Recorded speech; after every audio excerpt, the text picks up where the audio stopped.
C'est une guerre que l'Amérique est loin d'avoir gagnée. Avec plus de 104 000 morts en l'espace de 3 mois, les États-Unis sont aujourd'hui de loin le pays le plus touché par la pandémie. Une Amérique traumatisée par cette crise sanitaire qui peu à peu s'est transformée en crise économique et sociale. Depuis le début de la pandémie, ce sont près de 33 millions d'Américains qui ont perdu leur emploi, soit plus de 20% de la population active. Heavenly Father, we thank you for allowing us to be here to serve you. Pray for us. In the name of the Father, and of the Son, and of the Holy Spirit. Amen. Families are scared.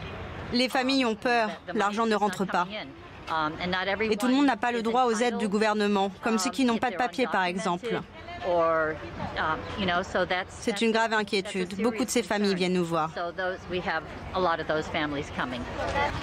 Depuis plusieurs semaines, les files d'attente devant les banques alimentaires ne cessent de croître. La première puissance économique mondiale à genoux face à la pire crise que les États-Unis aient connue depuis la Grande Dépression des années 30. C'est très dur. J'ai postulé à plusieurs endroits et on m'a dit que non. Ils ne sont pas encore ouverts. Je travaillais dans le nettoyage de bureaux, mais ça fait 2 mois qu'ils ont fermé en raison du coronavirus. Donc j'attends qu'ils me rappellent.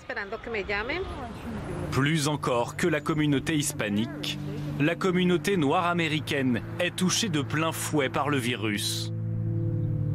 Selon une étude parue il y a 10 jours, un homme noir aux États-Unis aurait 2 fois plus de chances de mourir du Covid qu'un homme blanc.